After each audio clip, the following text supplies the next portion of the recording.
Baseball is dead. Rest in peace. Where are you? Are you in a dungeon right now, Dallas? You have it looks like you're in a video from 1999. I'm being held captive in a basement. I'm fine. Things are going great. For those who couldn't hear me, I was blinking heavily to signal that I may or may not need help. I'm in Stockton, California, not at my house. Oh, you're in Stockton. Yeah. I'm at my buddy's house. You're in Stockton, California. That's right. In the 209. Mm-hmm.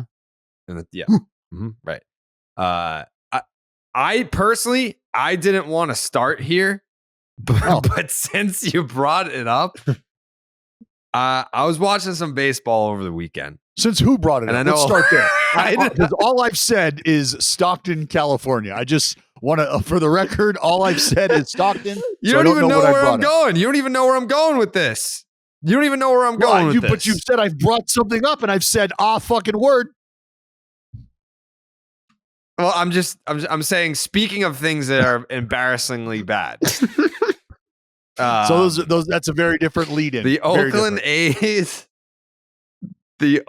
A's had a series against the New York Metropolitans, and my God, it was.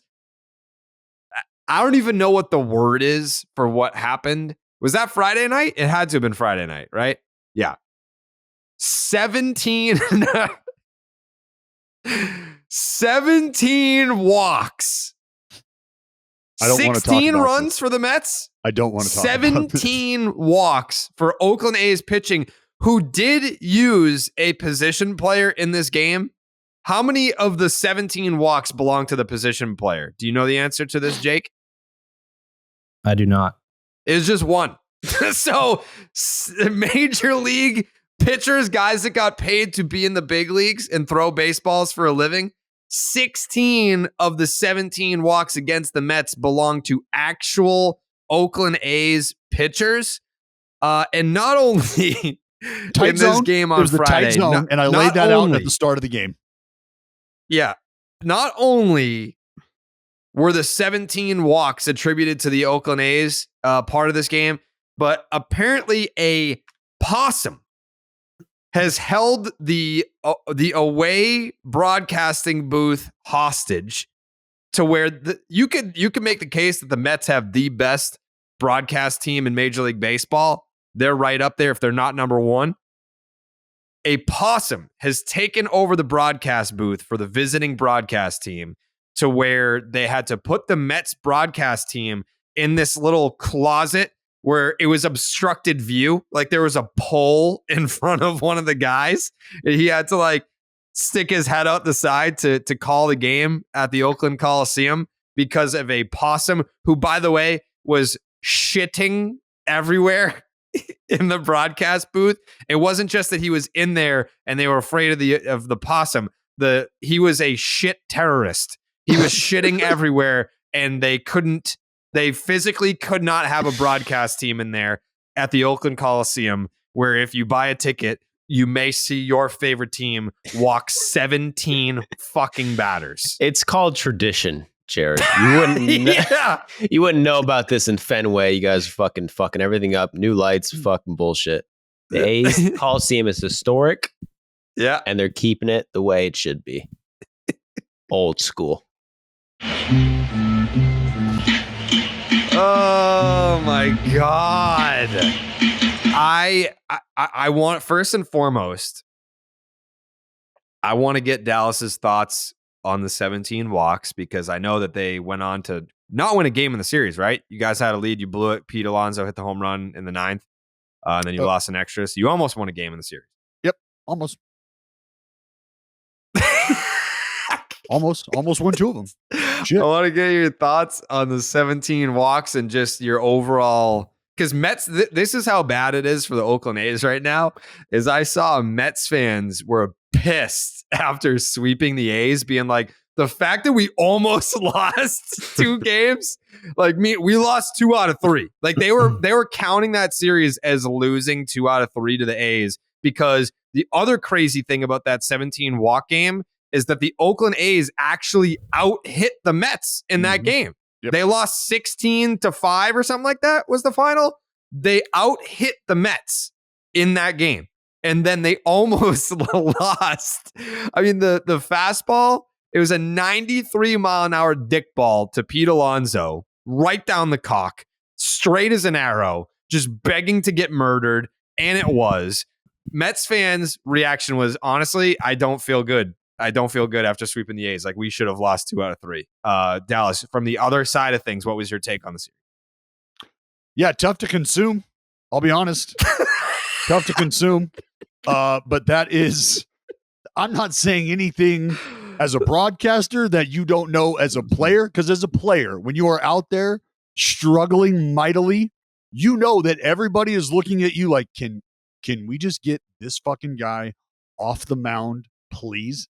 Please, can you just get anybody else? Get anybody else in there. But that guy right there, he's not doing it. I've been that guy. I know what that feels like. That sucks. But it is, at some point in time, you just want it to be over. You want it to be over for everybody involved. For the season?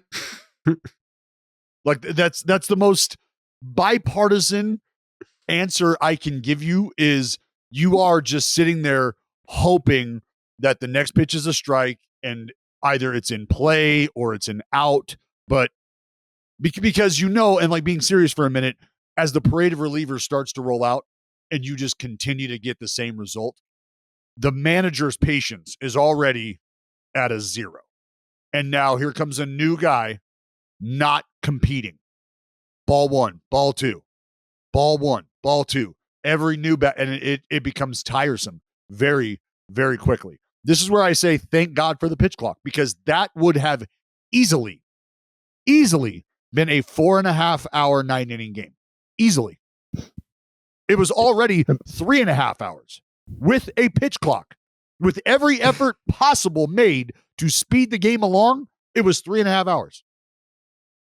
I love that the pitch clock has us readjusting like what is ridiculously long now. 3.5 hours last year, or in the past few years. If we got a 3.5 hour baseball game, I'd be like, wow, that's pretty quick. For Fenway, you got 2 offenses going against each other, doubles all over the place, some homers, some bad defense. 3.5 hours, you're like, wow, I can't believe we got out of here in 3.5 hours. Now, it's almost like baseball games are run times for movies. You look at 3.5 hours and you're like, Jesus Christ, like, do you really need 3.5 hours to do all that? Like, you couldn't have got that done in 2 hours? A lot of fat on there. It's funny when you're watching, like, you're flipping through the channels now and you see the time allotted for the game, and it'll say like 198 minutes or whatever. And you know, well, that game's already over. So what do you got now? So yeah, it's different. But when things Red like Sox that just played a game in under 2 hours, I was like, what? Now, like, that's the second one. This is going to turn into a whole different conversation about like pitch clock and all that shit. But like the Red Sox playing a game in under 2 hours, now you're having the conversation about how are you, like, fans saying, how are you going to charge the same amount for ticket prices when we're getting an hour and a half less of content? We're still paying the same, but we're not. But it's like you're still getting all the baseball. What you're not getting is all the shit that you don't want. Yeah. So a guy by the name of Ed Montague, who is a very, very well-respected former umpire across the game, he spends a lot of time at the Coliseum. And I was talking to Eddie yesterday, and, you know, I asked him, I was like, and this is a dude, I'm telling you, this is a dude we got to get on the podcast. And I talked to him about it, because this is a guy you could just wind up and let go, and 3 hours later, you're still not tired of the stories that are coming. But he was talking about the progression and how, you know, they've all, umpires collectively, have talked about where they have seen the changes in the game take place. And he had no problem saying, well, I'll tell you, the music came along and that started to slow things down. And then the TV and the replays and the batting gloves, when guys started wearing more equipment, we really started to see things. This is Nomar's fault. We Somehow really started to see things slow down. And he said it was a simple adjustment of the helmets, simple adjustment of the wristbands and the batting gloves. And before, if you're not adjusting any of that stuff, those are small little idiosyncrasies that you don't adopt. To your point, Nomar. The guy ahead of Nomar, his at-bat went quicker than Nomar's. The guy behind Nomar, his at-bat went quicker than Nomar. But now you have a full lineup full of people who are basically like a poor man's Nomar, going through each and every one of their own idiosyncrasies to go along with them waiting for their music to hit and the first to drop and them to really get their punch, to get that pop from the crowd. They had no problem identifying those things as major contributing factors to the lack of pace to the game of baseball. I feel like the previous take on that A's Mets game was negative. But in terms of a positive, I think we got to consider the fact that Dallas got to see history. Yeah. Most walks in a 9-inning game since 1949. Wow. None of us was even born. Not even close. No, not even close. That's like predates Dallas's birth by over 30 years. Yeah. And Jared, don't think I'm not on to you. You fat bastard. You think you're going to watch all those walks and you're going to shed some LBs with all that going on? That's not how that works. You don't lose weight through osmosis, you sloppy He's lashing fuck. out. He's lashing out. Sorry. See, when you go to fat jokes after, we're just pointing out how many walks there were in the game. Like that's low class. That's class. I was drawing lines between your lack of exercise and the walking / exercising that was going on in our game. And you thought you were going to get in on that, but it didn't work that way. Yeah, there was just no correlation. Nope. Yeah, I drew the lines. I connected the dots. You just watched it happen. There was a Reddit thread saying that people do watch Oakland A's games because they like listening to you on the broadcast. I feel the same way. And again, I know that you were angry about the Oakland A's, but Dallas, if you watch the Oakland A's broadcast, you will get to hear him throw jabs at the Boston Red Sox in a New York Mets Oakland A's game. You'll get to hear stuff like that if you tune in. What are you talking about? I believe the word used was throttling. I think it's the fucking Mets versus the A's, and Dallas is up there calling the game, being like, yeah, the fucking Tampa Bay Rays throttled the Boston Red Sox last week. We were talking about how the AL East is shaping up early. That's all we were talking about. Yeah, they just happened to be neither playing of those two Red teams Sox. playing were in the AL East. It's just just interesting how the conversation diverted to Red Sox slander the second that I let you know that I was watching. That's all. This is something I pointed out. I always kind of wondered growing up what it would be like what a pitching staff would look like to be 2 wins below replacement level through 16 games. And I'm just I just think it's kind of cool that we're getting to see that.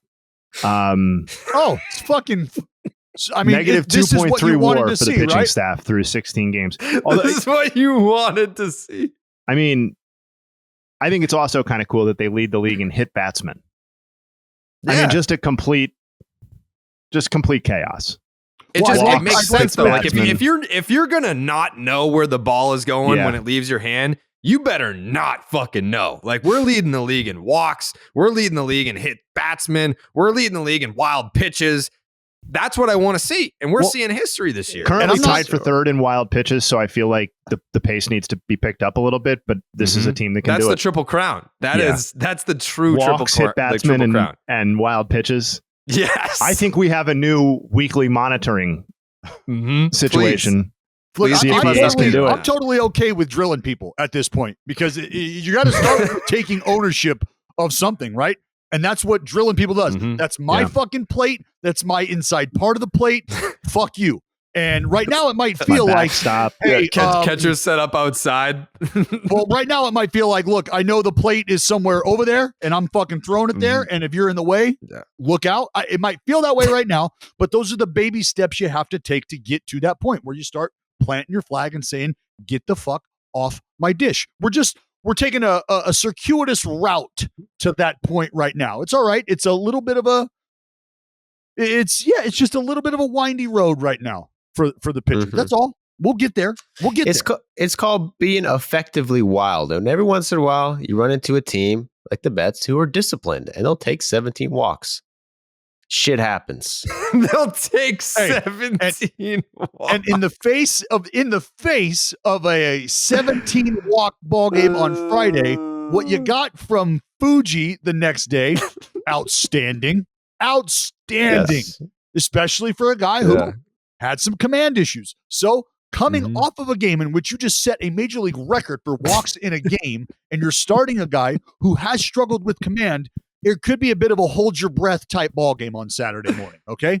And it wasn't that. And I'll say this about the A's as well. The offense had picked it up over the last 4 or 5 games. And that's what's unfortunate. Brent Rooker. Yeah. Rooker, who, by the way, I'm going to bring this up again. Brent Rooker, he hit 4 home runs in the series? Yes. He was the individual in that charity game that we played in who pointed out my throw from right field to third base on a line was a throw that not every major league outfielder could make. So he was acknowledging that my arm is better than some major league outfielders' arms. He said that, and he's on the Oakland A's. He hit 4 home runs in that series, and he said that. That story hasn't been told yet on TV. Huh. I think someone's burying that. He said that, and I'd love to let's get him on the podcast to talk about it. No availability, sorry. Yeah, no one is requesting the Oakland A's right now. I bet you we could get him on right now. No availability. Rook, He's in the Rook cage. Daddy? No. Anyways, that's enough about the Oakland A's. Oh, one more thing. Worst run differential through the first 16 games of a season. They're at negative 63. That's the worst since the 1988 Orioles. 1988, okay. Who were outscored by 77. They went on to go 54 and 107. Okay. So 108 is the number. Can the Oakland A's lose 108 games this year? I say yes. Maybe by the All-Star break. Do they have enough games to lose by then? Will they play enough games to be able to lose 108? I don't think so. Buddy, we're just slow playing the league right now. So we'll see. Slow playing the league. We got arms on the mend right now. I'm not worried. Mm-hmm. Yeah, on the other end of this, they've won 3 baseball games. Yep. Which is a fucking miracle. We talk about it's almost the won Tampa a Bay series. Rays. Yeah. Tampa Bay Rays run differential plus 72 on the other end of the spectrum. That's the question. Well, the answer is yes. Did the A's run into a fucking ridiculous buzzsaw out of the gate? Yes, they did. No. When the season's over, will the Tampa Bay Rays run differential be higher than the A's is lower? No. No. The A's run differential will be lower. So like the Rays will be like plus 178 and the A's will be negative 256. That's not going to happen. I'm looking to see last year's. I think that there's a chance. No. I think that there's a chance. Last year's, the high end would have been the winner. The Dodgers were plus 334, and the worst team was minus 252. So that's not even that close, really. So it may be negative 300. I think the A's can do it. No. Mm-hmm. All right. That was Talking A's. Talking A's. If you want to bet against the Oakland A's, you can do that with the DraftKings Sportsbook. Baseball season is in full swing. Whether you're rooting for the home team or betting on your favorite player, DraftKings Sportsbook has got you covered for all this season's action. Right now, new customers can place a $5 pregame moneyline bet and get $150 in bonus bets if your team wins. Plus, everyone can hit one out of the park with DraftKings stepped-up same-game parlays. Boost your winnings with each leg that you add up to 100%. If you bet on the over on 16.5 walks on Friday night for the Oakland A's, Boy, that would have been a huge payout. That would have been a big time payout. The over on 16 and a half walks by the Oakland A's pitching staff. That would have to have been incredible odds if you got it. But that would have cashed. Join the big league action right now on DraftKings Sportsbook. Download the app and sign up with the promo code Carrabis, Carrabis. New customers can bet just $5 on any pregame money line and get $150 in bonus bets if their team wins. Only at the DraftKings Sportsbook with the promo code Carrabis. We touched on the pitch clock a little bit there in our opening. What? Before we move on from the A's, I do have a really cool story that I want to tell really quickly. Yesterday was the 50th anniversary for the 1973 World Championship team. Remember, A's won 72, 73, and 74. So we had all of those players who were still with us in-house. An awesome moment for me was having Reggie Jackson come up to the booth, which is always cool. I'm always blown away at the way he treats me. It's crazy because we see him talk to people sometimes. He doesn't remember who they are. You understand how many people he's met. Like, it's fucking Reggie Jackson. The guy's got a fucking candy bar. But as he was walking into the booth, he just stopped at the very top of the stairs and like threw his hands out and was like, Dallas! And then he picked his foot up and he pointed to his shoe and he had a brand new fresh pair of J's on. And they were like green, and he was like, look like you. And it was one of those moments where I was sitting there, like, I'm super excited to be interviewed. Like, we got to talk to Daryl Knowles, due through all fucking 7 games in the World Series that year, 73. And like, here's Reggie at the top of the stairs with his sick pair of Jordans on, like screaming my name, super excited to come and talk and hang out with us and show me his shoes and shit. And I was just like, this is the craziest thing ever. Mr. October sitting here chopping it up, but like him and I now are talking about shoes. Like, am I really talking to fucking Reggie Jackson about Jordans right now? Is this my life? So just a very, very cool moment, and very cool to see all of those guys and their families down on the field. Because obviously a turbulent time in the organization with the conversations surrounding the ballpark and movement, blah, blah, blah. So when you get old school squads in there who connect with the fans the way that they do, I love watching our fans kind of go back to yesteryear and experience those moments with the fucking players that they were cheering and crying for and screaming for. And so it was just a really cool moment, all topped off with Mr. October talking Jordans with your boy. It was pretty sweet. That's the only time that they'll ever be happy. That's all. When they roll out those teams that used to win championships. Back in the 70s. One thing that was kind of, I was like, oh shit. Reggie did start talking about the ballpark a little bit and the team, and he was like, yeah, I just don't know how it stays. And then like towards the end of the interview, he was like, hey, but I'm an Oakland A, baby. Always an Oakland A. Always an Oakland A. Just like, dog, Reggie. Sure that's what he says when he goes to New York. Hey. That's what he says when he goes to Baltimore. Possibly. Anyways. You said it in the open. Anyways, as I was saying, speaking about the pitch clock, there was a moment over the weekend where Cody Bellinger, who won a World Series title with the LA Dodgers, he won an MVP award. People forget that, with the Dodgers. He signed with the Chicago Cubs in the offseason and then made his return to Dodger Stadium for the first time as a visiting player. And of course, a guy that wins a World Series title and had a signature moment in that postseason and wins an MVP with that organization and a Rookie of the Year. He won Rookie of the Year, right? Yeah. Comes back for the first time as a visiting player, gets a standing ovation. And I said this when Andrew McCutchen came back to Pittsburgh, his first plate appearance with the Pittsburgh Pirates since returning. He got a standing ovation. I shared the video and I said, be kind of funny if the umpire called a pitch clock violation on him right here. But I said that under the pretense of Of course he's not going to call. This is a moment. It's the umpire's discretion. It's not an automatic call ball on the guy. It's at the umpire's discretion. You can have some feel. And you see that Andrew McCutchen is having a moment. The crowd is on their feet cheering for him. No pitch clock violation. Cody Bellinger comes back to Dodger Stadium, gets a standing ovation. The umpire's looking at it like, this is a nice moment. Be a shame if something happened to it. Ball.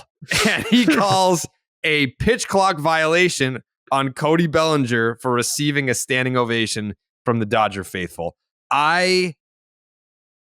What are we doing here? Like I've never had this is I don't know how many we're gonna get of these, because again, it is up to the umpire. There's no way the umpire was not aware, right? No. There's no way. You're absolutely right. But this kind of goes back to the conversation I was having with Eddie Montague, and he was talking about a play in which it was an extra inning game way back when he was on his way to the big leagues. And there had been ejections and blah, blah, blah, blah, blah, into the ball game, fly ball, guy's going to tag up. He does, scores, game's over, madness. The opposing manager comes out, challenges and appeals the play at third, and Eddie Montague calls the guy out. And it's fucking even more madness, because the game that was already a shit pot was now going to be over. But it wasn't over, because Eddie made the call, and he made the right call. But he talked about those being moments where umpires start to gauge whether or not I'm doing the right thing for the moment. Am I doing the right thing in terms of integrity of the game and what should be taking place here?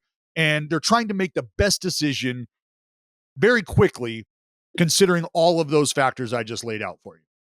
In that moment, you'd like to think that it's not going to have a massive impact. We can give another 5 seconds, let the ovation take place, and move forward. And that's where the whole feel and the variable from human to human factors in. While one umpire might not be here for that, another umpire might be here for all of it and might want to take it all in as well.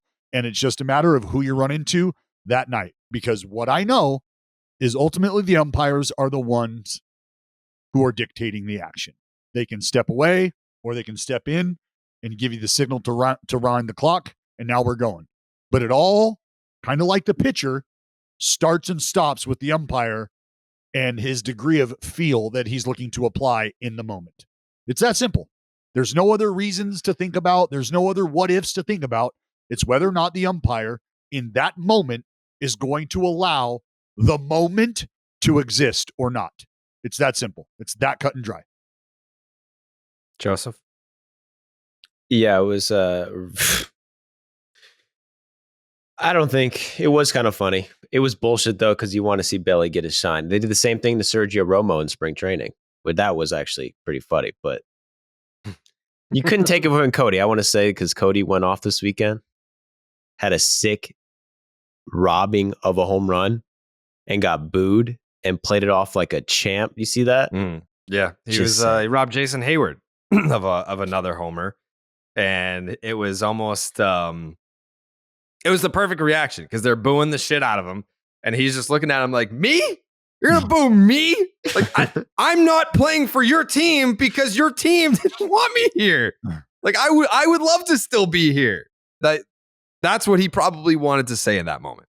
Is I wanted to be here for a long time, and I just robbed a homer because I'm sick with it, and you're booing me? Fuck you. So it was a funny moment though. Yeah, this is dude, Belly, I feel like we got to give him kind of like the Mike Trout treatment, where like you want to see him be a beast. That's probably not the best comparison. Mike Trout's always a beast. But a guy who like, it's better for baseball when he's like the best player, because he's electric and he looks stoned all the time and he's funny. And he is like a beast center fielder and has proven he can hit bombs. I'm looking at his stats. I'm going to go into some J-Hay stuff, but the strikeout rate is down low back when he was an MVP. So maybe A new approach? Did we all just give up on Cody Bellinger ever being like an all-star player? Yes. I guess I have. I've given up. You don't think he can be an all-star? I don't. He was the I MVP. shouldn't. Hold on. I shouldn't say that because like All-Star is based off of the first 60% of or 65% of any given season. So I think we were talking about it last pod where like there have been some bad bad All-Stars who went on to have really bad second halves. So I guess he could luck into one. I don't think he ever produces a full season at an All-Star level ever again. I do. I mean, he won the MVP in 2019. We are at 1,200 plate appearances since that season, and he has a 654 OPS in that span. Yeah, that's a notable decline. Yeah, yeah, but how does it's that just kind of happen? over. I think. I don't know. I don't know how a decline that sudden I do believe happens. I think there's mechanical adjustments, and you have to be able to meet stuff in the middle. Meaning, there's always a jockeying of what you do well and what the league is doing, what the game is doing, and you have to keep up with the game. And so we're watching guys. I mean, look, I'm going to kind of go down a rabbit hole, but there's a new offensive approach that is going to start taking hold that you're seeing guys talk about. And it has to do with eliminating leg lifts and eliminating big timing mechanisms. And it's not because guys want to, but you're finding a way to meet the stuff that is being featured in the game with their ability to catch up and continue to hit and compete with that stuff in the game. Much like we talk about Babe Ruth dragging his 42-ounce butt up to the fucking plate these days. That ain't going to work. Got to make an adjustment. So he would probably start to work with a smaller bat. That might be one of the quicker adjustments made, right? And then physical movement, blah, blah, blah, blah, blah. Well, that's kind of what I think happens with guys who burst onto the scene is they are failing to make the adjustments that the league has made to them. And now you factor in stuff and you can find yourself going from a guy who's rocking a 800, 850, 900 plus OPS at times during your MVP campaign to not even knocking on the door of 700 because the adjustments just haven't been made. He had more homers against fastballs in 2019 alone than he has in the 4 or 3+ seasons combined since then. And that right there, and you know what? He's just not the same guy. No, you're caught in between. Yeah. You are no longer able to hunt the heater with confidence, and when you get it, do the damage that you were able to do with it. And because you can't do that, you're caught in between and you're defensive on off speed. So at no point in time are you now the hunter in the batter's box. You are just trying to survive. And that's a horrible fucking place to be at the elite level, whether you're on the mound or in the box. If you do not feel like you are the hunter, I promise you, you are the hunted and you're the only motherfucker who doesn't know it. On a more subjective level, like I can read the stats and say how long it's been since Bellinger's been an MVP or whatever. But to Joey's point, I can't think of a single example off the top of my head of a guy who was an MVP or played at a true MVP level and then was objectively bad for 3+ seasons and then returned to be an MVP caliber player. Like I'm trying to think of that player in baseball history, and like even like the PED guys, like Mark McGwire's pre-PED slump was, I don't recall it being 3+ seasons long, and it certainly was never the nadir that Bellinger has experienced. Like it seems like a physical impossibility in the sport of baseball.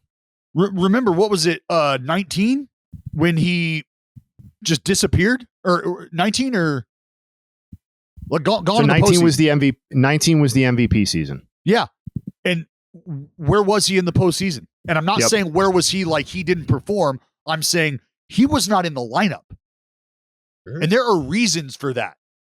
What the front office sees, what they're evaluating, right? And we're talking about the Dodgers here, who are running out algorithm after algorithm, who they've simulated his playoff at bats 50,000 times.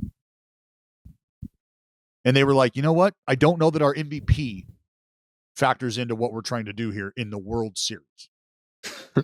Dude, bro, he got hurt. Let's be honest. He's been hurt. He's had back and the shoulders and all this shit. It's been 3 years.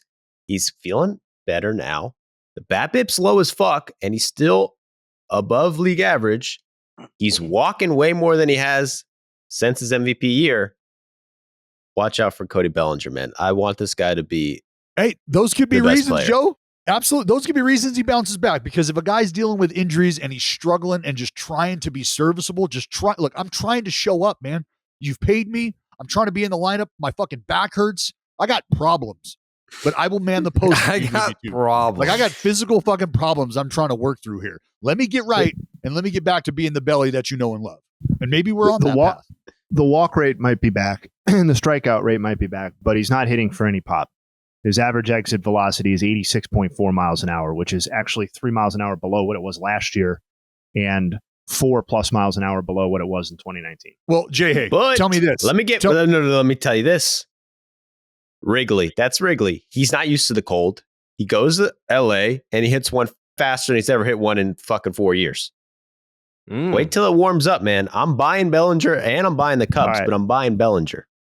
All right, we've drawn our line in the sand on Cody Bellinger. We're now just saying, Jay, hey, clearly if the squaring strikeout down numbers over are going down and the walk numbers are going up, you're citing the lack of power, and that's fine. But could this be an adjustment that we're watching this guy make and say, look, I might not be the 35 plus guy that I fancied myself as.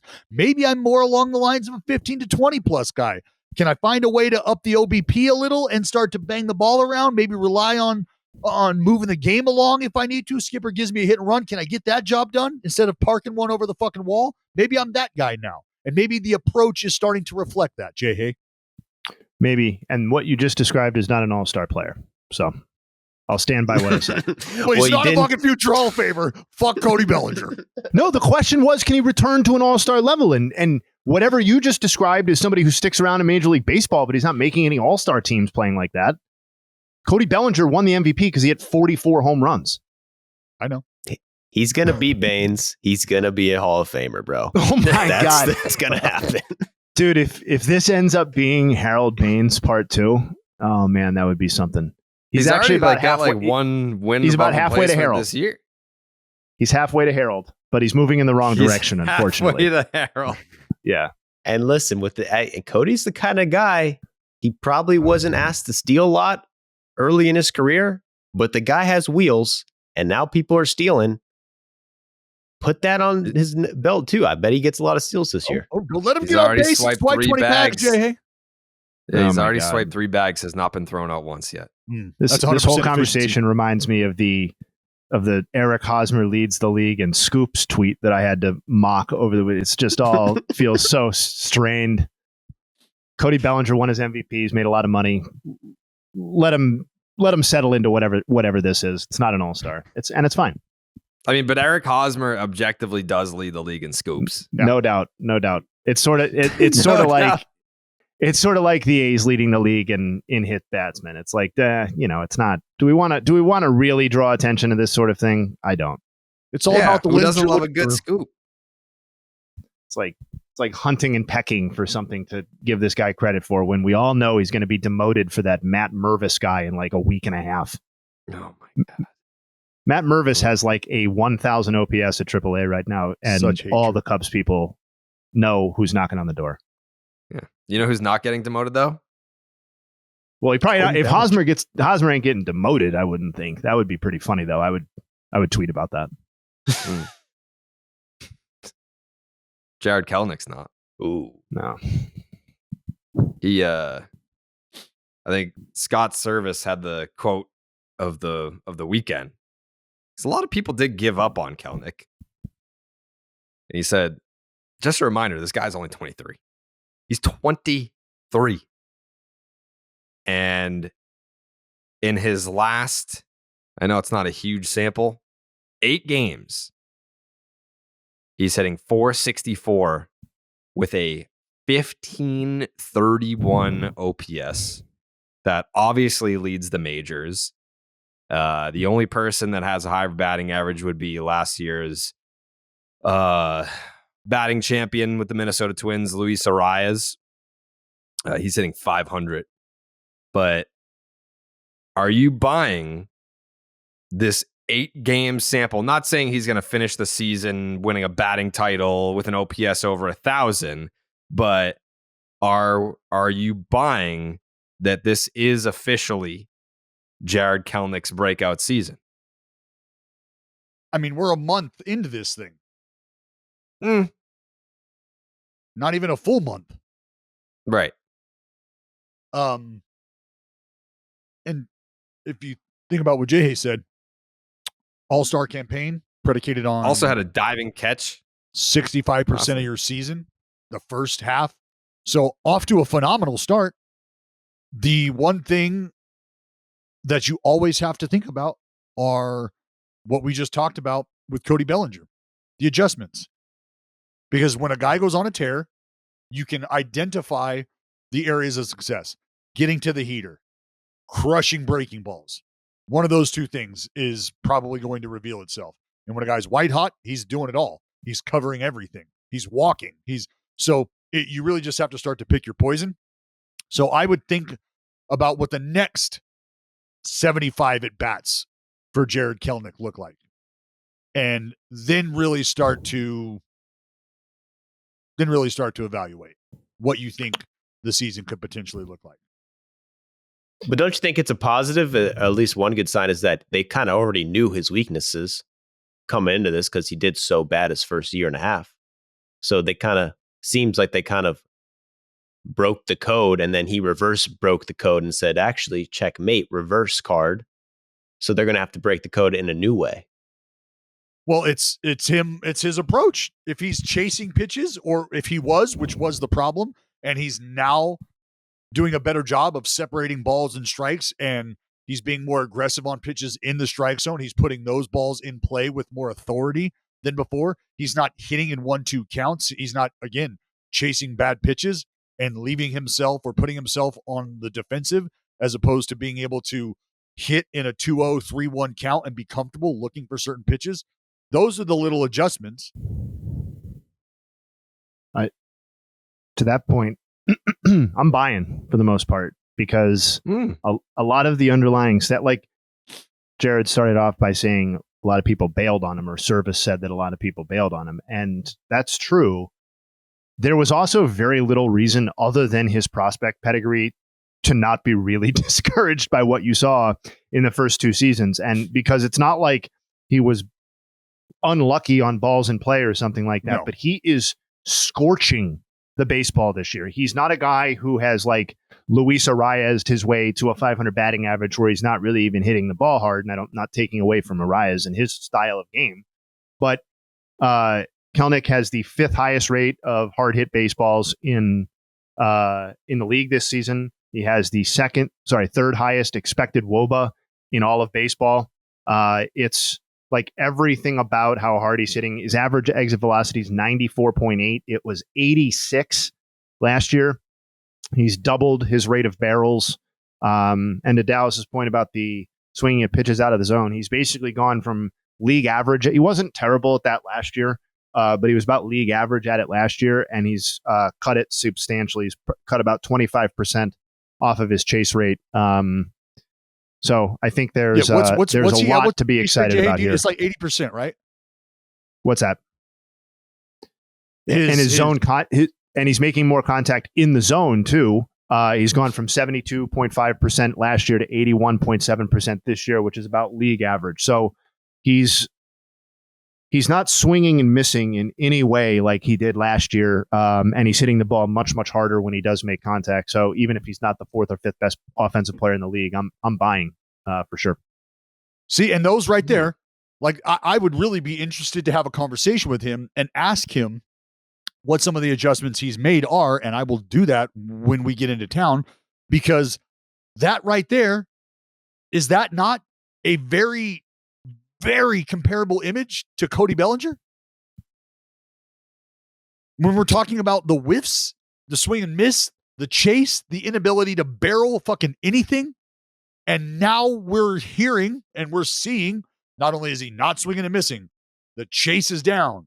He's crushing everything that he's getting to, and he's getting to a lot more than he ever has. So there's clearly adjustments being made, and the stuff in the game is staying the same or getting better. And here he is closing the gap. So I'd be curious as to what he thinks has helped him or where the point of emphasis has been in the adjustments, because there are clearly benefits to the approach change. Like, you don't just take that same approach and then all of a sudden find barrels at the rate that he is and find yourself in the upper 95th percentile of WOBA or ex-WOBA and like, that's just not something's happening. Always dangerous to read too much into some of this stuff in such a small sample, but he's pulling the ball at a much higher rate than he did last year. He's eliminated his pop-up problem, which plagued him last year. He's gone from a 15.5% pop-up rate, which is like unsustainably bad, to 3.1% this year. And he's basically transferred all of those into line drives because his ground ball and fly ball rates have not changed. The pull rate can probably has a lot to do with the exit velocity, the barrels, yes, right? For sure. Yep. Getting the head out, squaring it up. No question. Not necessarily letting it travel, but you are hunting. You are aggressive. 190 against fastballs last year. Defensive. 190 against fastballs last year, 448 against fastballs early on this season. Oh, fuck. You know what? Hold on. Let me, now you got me fucking interested, Jay. All right. That's what I try to do. Keep talking. I gotta find it. That's what I try to do. What are you about to look up? Averages and counts. Averages in counts? Yep. Like for him? Yeah. You have a specific count you want to know? What's that? You have a specific count you want to know? 1-0.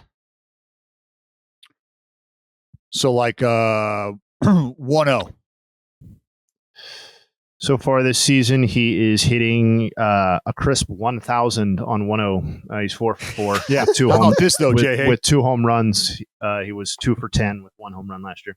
Jay, not only is he hitting a crisp 1,000, that's against fastballs. He's also hitting a crisp 1,000 against the curveball and the slider. That's pretty good. Is that good? That's good. That's good. All right, 2-0. Let's see how he's doing against fastballs. Oh, he's hitting 1,000. 1-2. He's over. But the what I was looking at, again, fastball counts. 3-1. He's hitting 1,000 against the fastball.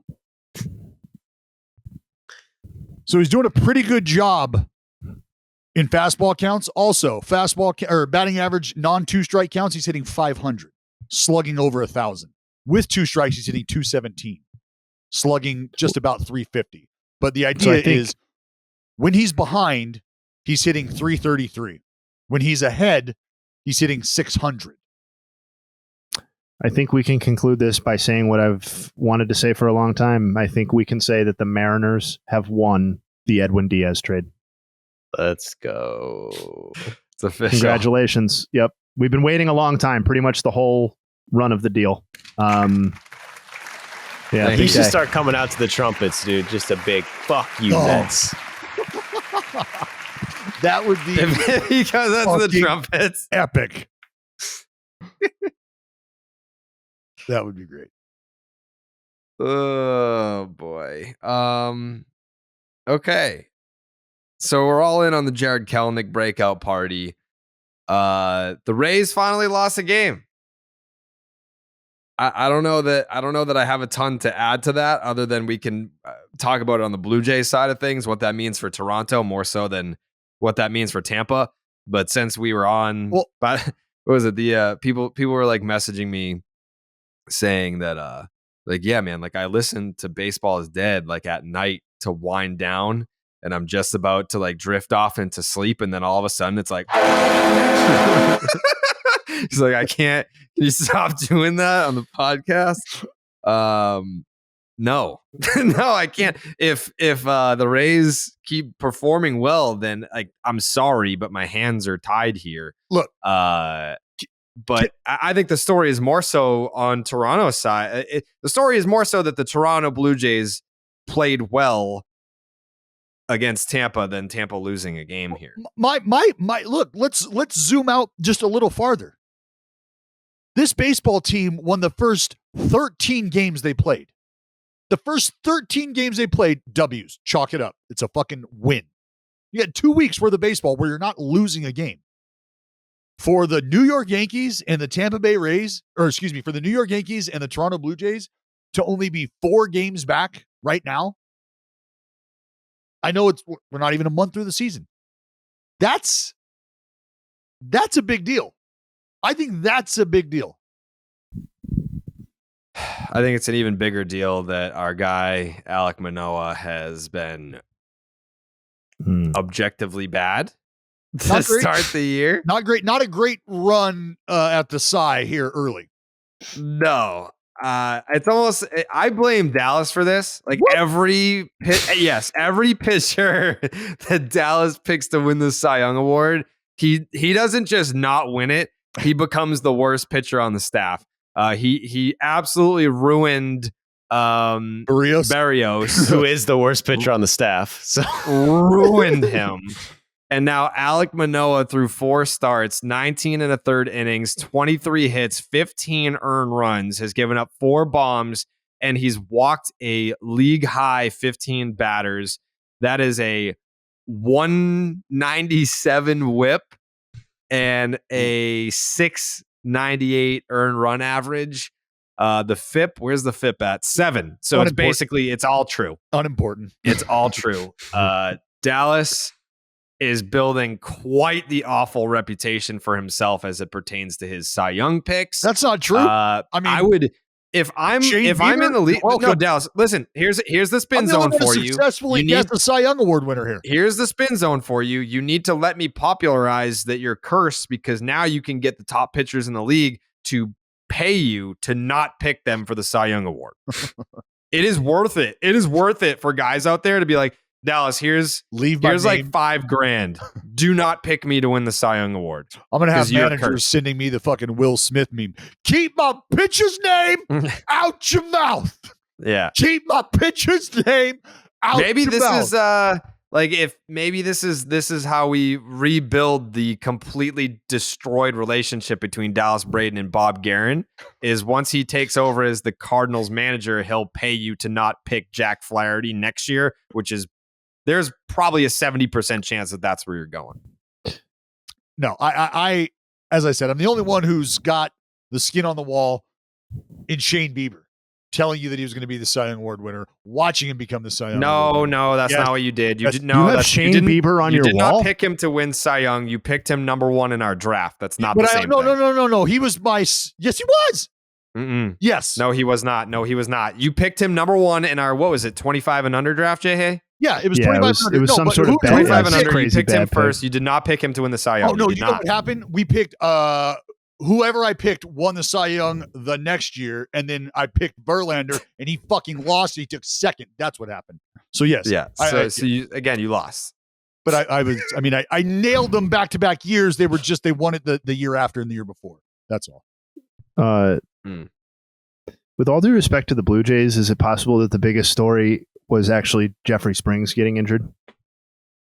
I know that happened in the series against the Red Sox. I know, but it happened since the last pod, though, didn't it? I don't remember. Maybe it happened on the day of. Yeah. Maybe you guys covered it on Thursday when I missed. That's possible. So my bad. I don't think we talked about it. But yeah, he's gonna be out for 2 months. Well, I mean, I know we've come to view, myself included, the Rays pitchers as like somewhat interchangeable. Like there's just always another guy coming, and maybe there is, but he was awesome. And like you can't necessarily just 1-for-1 replace what Jeffrey Springs was bringing so far this season. So it's a shame how none of these guys seem like. I'd love to see a completely intact season from a Rays rotation where you just actually get to see their best pitchers pitch. But Jay, hey, let me ask you this. And am I the only one?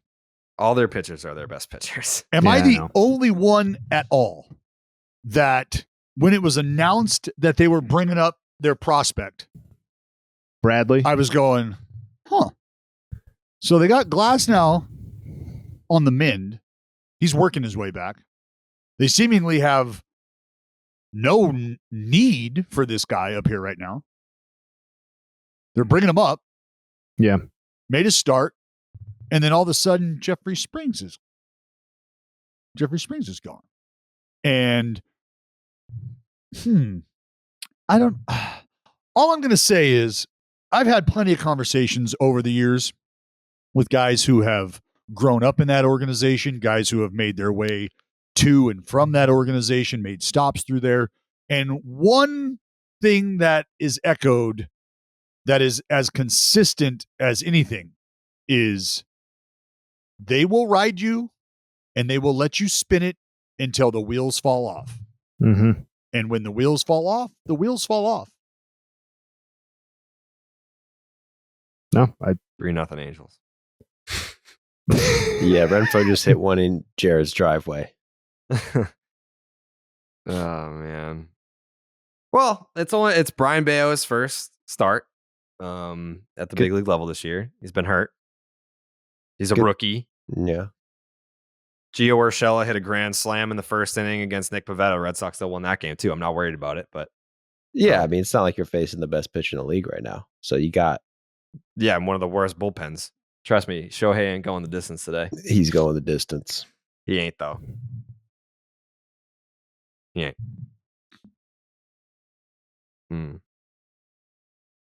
Anyways, what were we talking about before that home run happened?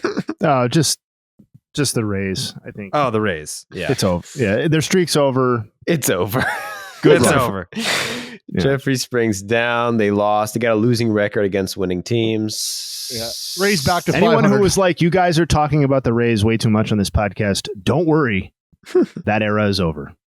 It's over. It is over. The NL East is over. It is over.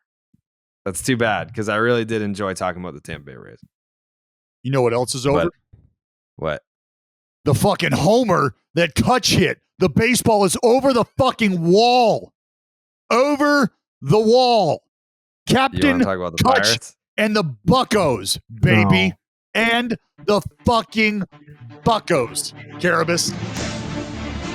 How many people knew this was coming? How many people felt it? Show of hands. Put your fucking hands down. Liars. Each and every one of yous. How about the Buccos on the bump? Huh? Just 6 quality starts strung together by Mitch Keller and Oviedo and company. That's right. Playing Bucco baseball right now. And when you got Captain Clutch coming up to bang the ball out of the yard when you need it, it doesn't get any better than that, folks. It doesn't get any better than that. Look out for the Buccos, baby. We might get to fucking 10 wins before this month is over. You know what happens, Jared? You know what happens when you take a W? What happens? Sometimes you celebrate. Sometimes you might have a little cerveza or two, maybe a little rum. Well, you know what we do? What do we do? I've been a little. I had some chamomile earlier, so I should be fine. Raise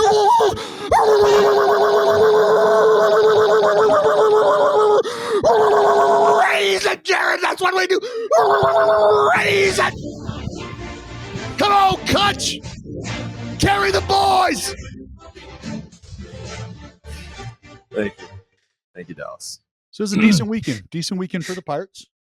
I am so excited for the segment on June 28th, where I mimic the Dallas Braden April Pirates segments, only we're reading their box scores from their 13th consecutive loss. It's going to be great. Anger with which you wake up in the morning. No, I'm not angry. It's nice. It's nice that you didn't have to spend the entire season riding 2 bad franchises and that the Pirates are at least giving you April. Come on, man. It's Bucco baseball. I give them a couple more months than June. All right. This got an Orioles season written all over it. Hey, one of them's going to put a smile on my face, Jay. Hey, one way or the other. Yeah. I mean, you don't have to have that good of a record to stick around. You know, they could be 500. Oh, it's fucking pouring out. What are we doing? It's fucking pouring, and they're making a rookie pitch in this weather to some of the best hitters on planet Earth. Get the tarp out. It's 11 a.m. Like, you can fucking play this game later. Oh, it's Marathon Monday. We got to play at 11 a.m. because of tradition. Can't you just fucking wait a little while so the rookie doesn't have to pitch in a fucking hurricane? Like, now it's 4-0. Oh, do you think maybe it would be it would be nothing in this inning if you didn't have to pitch in a fucking torrential downpour? Like, what are we doing? Oh, but it's tradition. Marathon. Fucking cares. There's nothing worse than the fucking. I fucking hate like people that like they think that like they're like the most important people in the world because they run. Who fucking cares? Oh, I ran a lot. Who fucking cares? So stupid. It's 4-0 because they wanted to play this game at 11 a.m. They could have just waited for I don't know, stop fucking raining. Wow. Is the resident slob coming down on people who like to take care of themselves physically? Is that what's happening right now? No, there's a difference. There is a difference between taking care of yourself physically and running fucking 27 miles and thinking that you're superior to everyone else because you fucking ran a bunch of miles consecutively. Marathon runners, man. That was my take 10 years ago. I've been waiting 10 years to get it out because it was you couldn't come at marathon runners. But I mean, those fucking people, man. Well, now you can. Things have changed. Yeah, enough time has gone by to where it's like, all right, now I can talk about marathon runners again.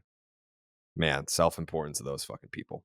Besides Brock Holt, by the way. Congratulations, Brock Holt, run the Boston Marathon today. We love Brock Holt. What a fucking self-important dick. There's nothing more important than a blue moon, though. I'll say that. Because some beers can say that they're brewed for baseball, but only Blue Moon is brewed by baseball. Ooh. Beer and baseball, they just go together. And no beer goes better than the one that was literally born in a ballpark. Blue Moon was created at Coors Field in Denver, Colorado. It's the natural choice for opening day and all season long. After we're done with this podcast, I'd love to have a Blue Moon and watch a baseball game, but I just hope that it's a baseball game that's competitive by the time we're done with this podcast. Either way, I'm having a Blue Moon with its refreshing flavor with Valencia orange peel for a subtle sweetness and hints of coriander. Blue Moon Belgian-style wheat ale is a one-of-a-kind beer that's made brighter. It's carefully crafted and full-flavored with refreshing notes and a smooth, creamy finish. Blue Moon was brewed by baseball to give you a dose of nostalgia and get you excited for the new season. Why strike out with the same old beer when you can get something that's one of a kind? Its bold flavor, bright explosion of color, and iconic orange slice ritual guarantees a one-of-a-kind beer experience perfect for spring weather. I wish it was spring weather right now because maybe this fucking game would still be 0-0, but it's pouring and they're making a rookie pitch in this weather. Best served with its signature orange garnish to showcase its beautiful bright color. A beer this good only comes around once in a blue moon, but you can enjoy it all season long. Bring the ballpark to you with Blue Moon Belgian style wheat ale. It's a one of a kind every time. Check out shop.bluemoonbrewingcompany.com for beer and baseball merch, or visit get.bluemoonbeer.com/rocket to find Blue Moon delivery options. That is get.bluemoonbeer.com/rocket. Blue Moon, made brighter. Celebrate responsibly. Blue Moon Brewing Company, Golden, Colorado Ale. We have not done a podcast. I know that it's kind of old news to the baseball world now, but we have not done a podcast since the Javy Baez in Toronto incident where he hit a ball in the air for once and thought that it was a homer, was pimping it down the first baseline and was safe at second, but thought it was a homer, got a double out of it, and then forgot how many outs there were and got doubled off at second base. Tigers manager AJ Hinch benched him for the not one, but two mental mistakes in one. And this was the quote that Javy Baez had after the game. My mind is everywhere right now. I'm just trying to focus on my hitting and my timing. The only reason I lost the count of outs was because I was hitting sixth. I thought I was the third batter in that inning. That's the only reason. Anybody can make a mistake. At this point, the way we're playing and the way I'm playing, it's obviously going to be worse. If I'm hot and I have 7 homers and I make that same mistake, I would have stayed in the game, but I got no excuses. outside of the fact that he said I would have remembered how many outs there were if I were hitting third instead of sixth. I did say this too. So Jay Hay had a tweet. He said, you can't overstate how weird it is that 2 of the 5 or 6 most important / popular players from just a few seasons ago and the signature guys on an iconic title team, Javy Baez and Kris Bryant, are completely and totally irrelevant in what should be their primes. So yes, like Javy Baez is an absolute afterthought. But that tweet, I sent out the tweet about Javy Baez. I said, Javy Baez is so checked out. Am I alone in thinking a change of scenery would revive his career? Over 1,000 replies and 4.1 million views. Like, for whatever reason, Javy Baez may be irrelevant from a playing standpoint, from a career standpoint, from a production standpoint, but he is still a relevant talking point in the league for whatever reason. I don't think that's just Cubs fans. I think that that's, baseball fans that saw that Cubs core finally win a championship in 2016. But man, what a significant fall off. And the whole thing about saying change of scenery, a bunch of the replies that I got were, he just got there. He's only been there for a year. I was like, yeah, I understand that. But you do 1 year in Detroit and tell me if that's a short amount of time. Yeah, people love a fucking fall off, man. They love that. That's probably made him more fun to talk about, is him being bad. But I mean, you're right. I think that's one of the only players, you saying that, oh, he would have been so much better on a good team, that I really believe that on. Because think about it, dude. He came up and played in one of the most legendary, most lit World Series ever, out of the gate. And then he played in Puerto Rico, got second in the WBC. This year he went off in the WBC in big games. But now, you forget outs when you're playing for one of the saddest teams there are right now.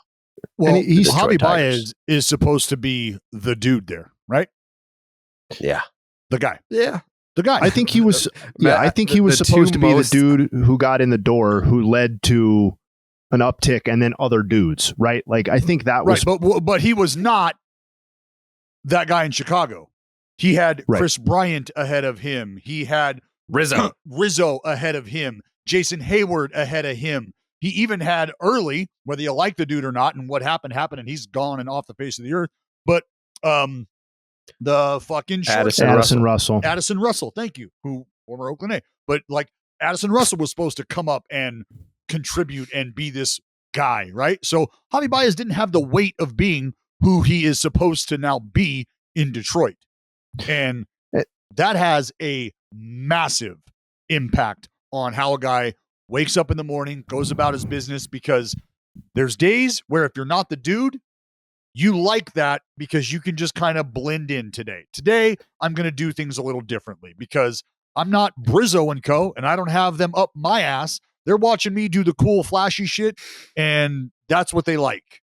But anything else, I don't have to be that guy. On a winner, too, on a winner, a guy who can really pick it and who can play high level defense and good base running and all of that, but who's struggling offensively, that can fit in within the context of a winner. It's much harder to watch that on a loser, where a guy they don't need a high end defensive shortstop. They needed a middle of the order bat. And to Jared brought up the tweet. The essence or the thinking behind the tweet, it's not just production that I'm talking about with Bryant and Baez, although that is part of it. It's also just their place within the landscape of baseball and where they were, because it doesn't matter if people want to misremember it now.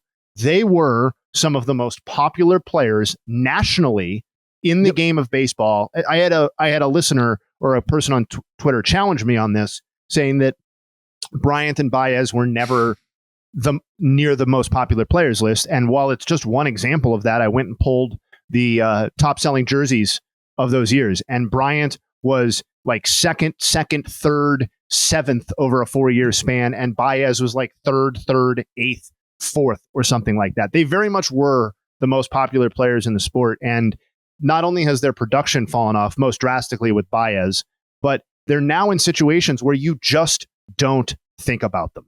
you never think about Kris Bryant in Colorado, and you never think about Javy Baez in Detroit unless it's in the context of what Jared tweeted, which is like, holy shit, this guy's terrible. He's on a terrible team now, right? Like that's the only time you think of him.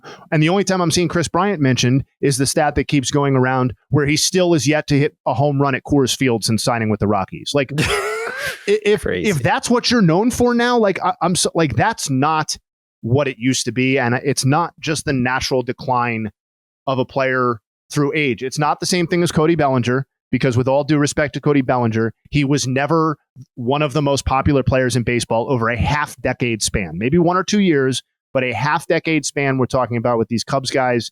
They were front and center for the World Series team. This is not Christian Yelich. Christian Yelich has had some performance-related decline, but A, he was never that level of popular, and B, Christian Yelich is kind of still like in the landscape of the league because he's the most notable offensive player on the Milwaukee Brewers still, even if he's not the same caliber of player. These guys have left to go to other teams that nobody thinks about. Like that's why it's so with Baez and Bryant too, Jay, they're not a part of any group that is going to be making any sort of noise.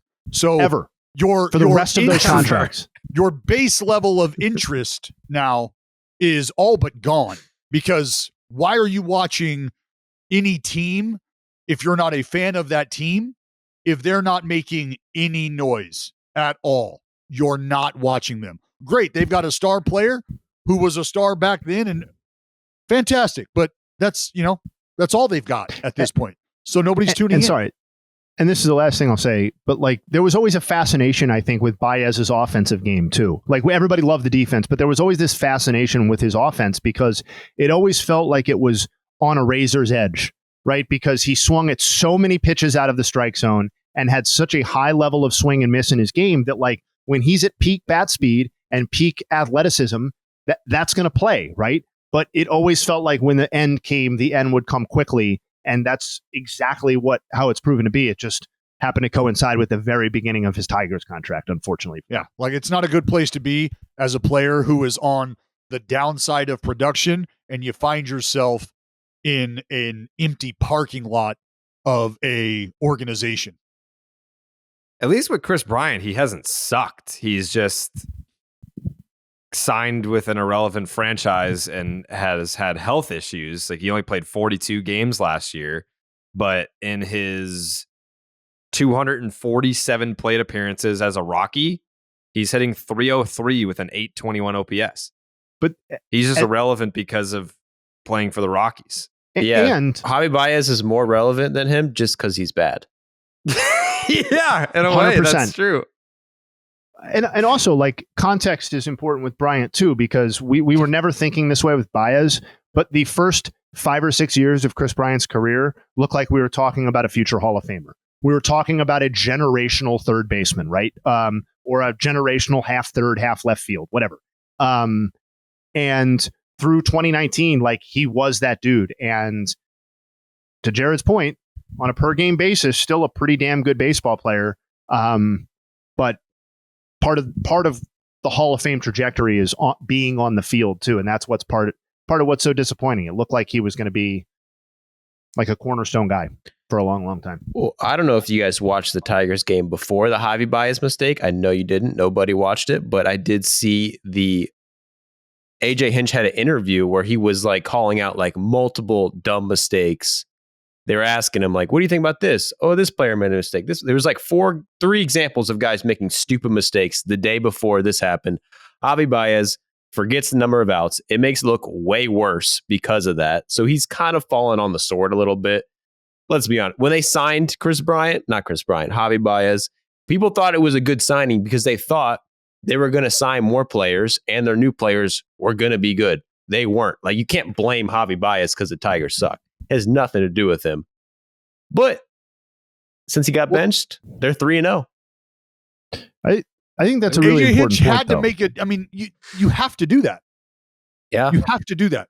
And Javy Baez, in my opinion, is, I think if we're a little further down the line in the season and he is playing well and he's hit a homer or whatever, I don't know that he gets pulled. But part of me wants to believe that he still does, because if AJ Hinch is understanding of what his role right now in this organization is and what he's trying to do right now. He knows that he has to establish a culture and establish a level of expectation. And that is, I don't care if you're the highest paid player on our team or if you're the guy who's been here for 10 minutes. If you do not do these things, there will be a bell for you to have to answer to. And that is as easy as it gets. So I have no issue whatsoever with what AJ Hinch did. I do believe that there could be some truth to Javy Baez's take about it not being a thing if he was swinging well. But at the end of the day, AJ Hinch has to make decisions that impact tomorrow. And tomorrow being big picture, the future of this club. How do you guys show up today? What mentality do you have? If you think that shit like this is going to be okay, that falls on my plate as the skipper. And I've got to clarify that. I think Joey's point about the there was supposed to be an infrastructure around Javy Baez when he arrived too. And that infrastructure has almost completely disintegrated before it really even ever existed. Once again, and that doesn't mean that their pitchers won't come back and be healthy and productive eventually, or doesn't mean that Torkelson and Green won't be productive major leaguers at some point. But they were supposed to be cresting like now. The deal, he was supposed to be kind of like the oldest guy of this new run, and really none of those people have advanced to the point where they're supposed to. And you compound that with the long-term reality that our understanding of the great Detroit Tigers teams of the Miggy Verlander vintage, that level of spending is never returning to Detroit. No. Mike Ilitch spent that way because, with all due respect, he was trying to win a World Series before he died. Yep. Like, the way the team is operating now, they're never going to spend in the top 5 of Major League Baseball like they did. Detroit, think about that. There's nothing about the city of Detroit that would lend you to believe that they should be a top 5 team in payroll. They were because of the strength of Mike Ilitch's desire to spend to win. And the new generation, led by his son, is not going to spend that way.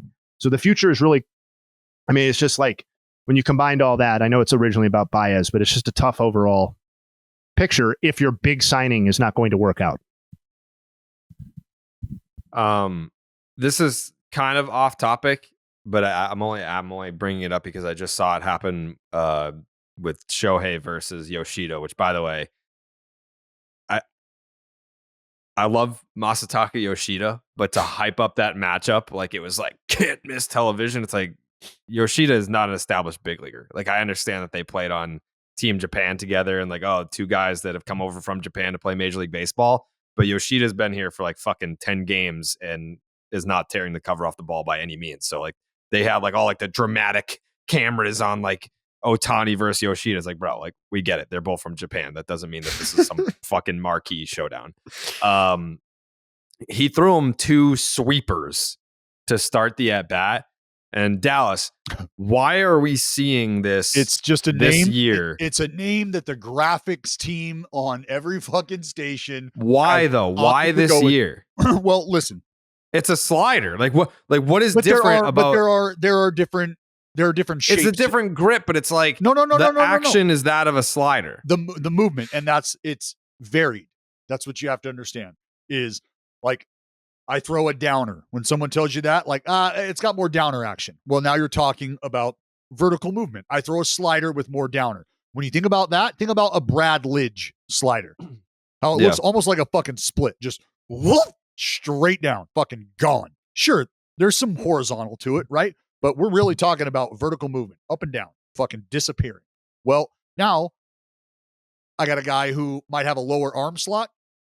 Tough for him to generate that same type of movement just based on his release point. So his slider has more of a sweeping action to it, sweeping across the zone, right to left, as opposed to from north to south, downer action. So you are trying to deploy these different pitches for different effects. That's what the shape of the pitches do. And so you're identifying movement with verbiage. And so when you see a slider that literally, and I'll say it, slides across the strike zone more so than it goes down in the strike zone, you would say, wow, that looked like it swept more across the strike zone. And so that's where you're getting this terminology popping up on your screen.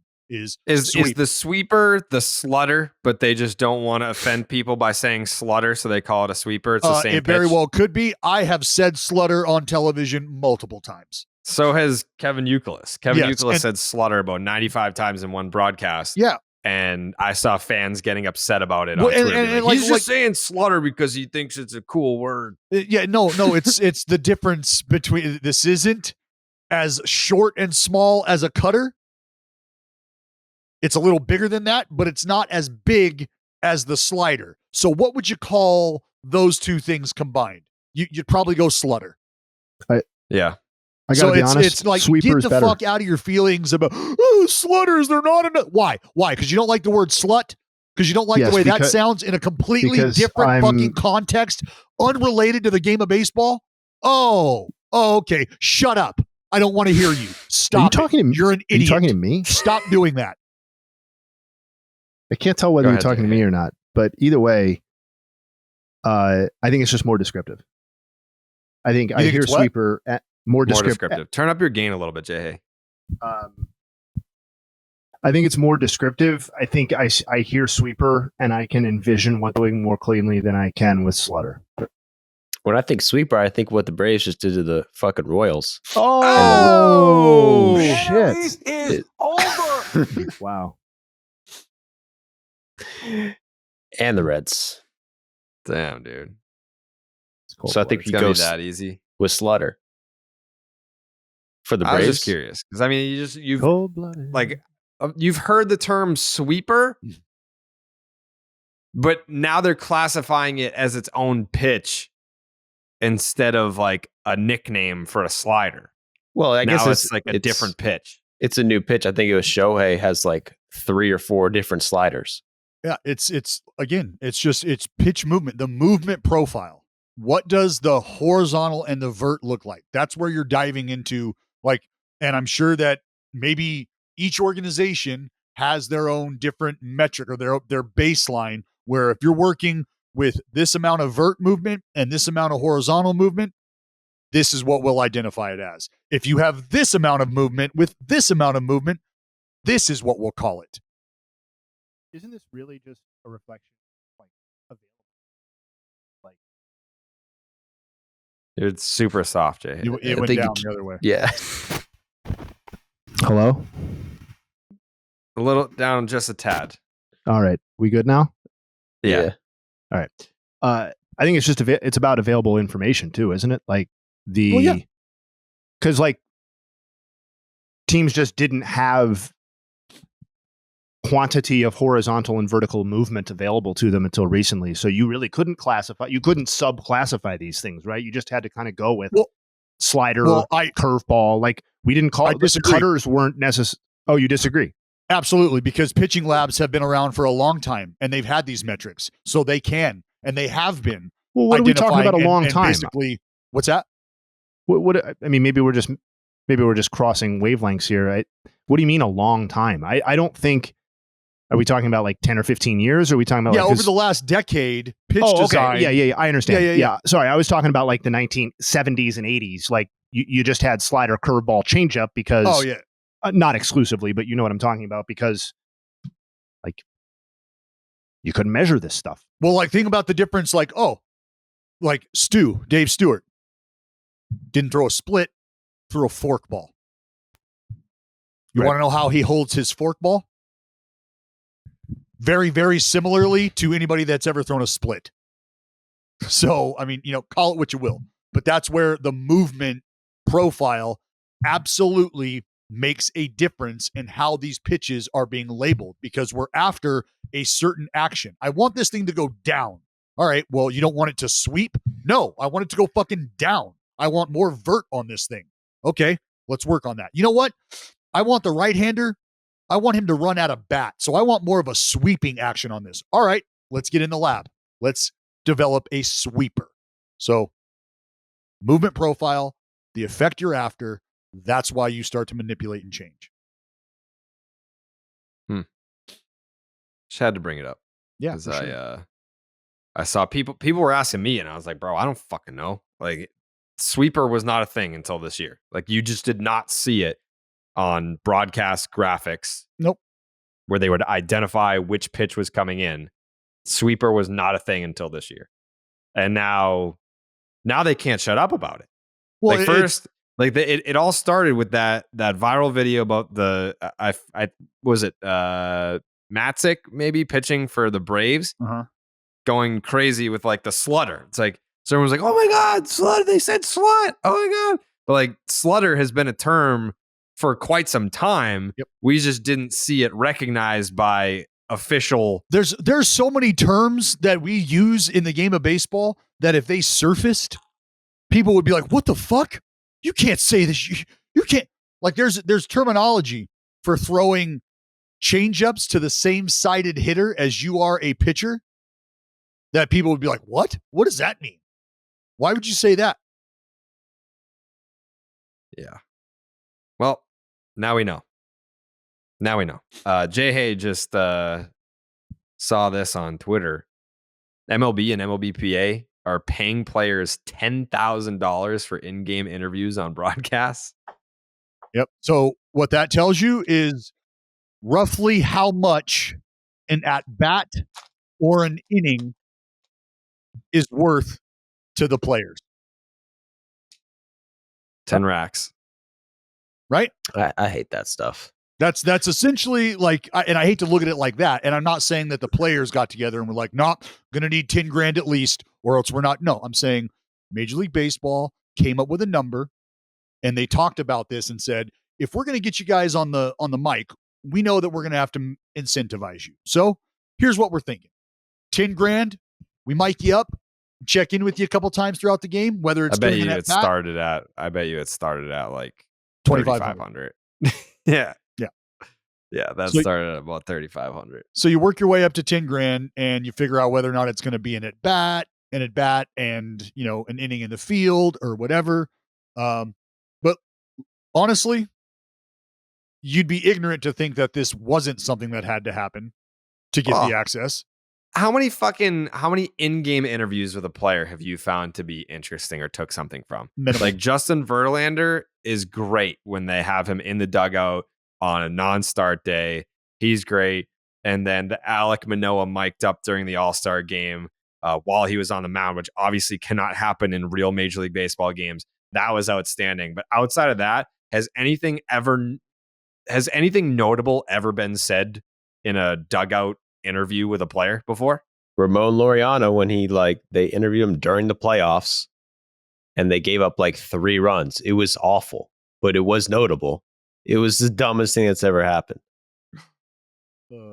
I hate those things. It's pouring at Fenway right now. We got to fucking call this.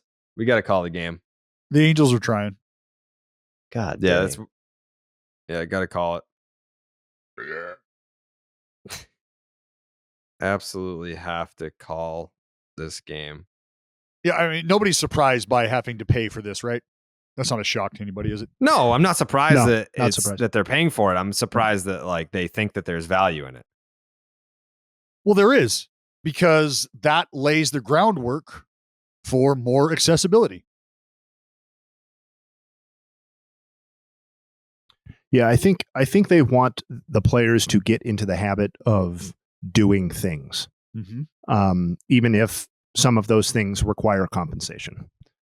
Because you want to know as Dallas can attest to, well, as I think Dallas can attest to, there's like an entire generation of baseball players who were accustomed to really not doing any of that, and marketing baseball stars is a two-way relationship. And while there's plenty of criticism to be leveled at MLB's direction about the manner in which and the force with which they've marketed their stars over the previous 20, 30 years, I think an equal amount of blame would need to be laid at the feet of some of the superstars who were unwilling to do any of that. And that's certainly their right, but that's part of the calculus for sure. Yes, absolutely.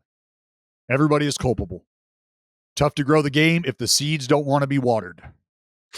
Yeah, it's just so much better when they just mic them up and not interview them and then release the mic'd up footage after the game. Yep. Way 100 times better. Like, how much money would you pay to hear the mic'd up conversation between Domingo German and the umpire and Aaron Boone during the sticky substance check. That would be amazing. Yeah, but that stuff that Major League Baseball would never, ever, ever dream of making available. And that's the problem is like, I agree with you, Joey, that ideally you would just consume the mic'd up content basically in its entirety, like after the game is already over. But between the recording of the audio and the release of that full are like layers and layers of editorial.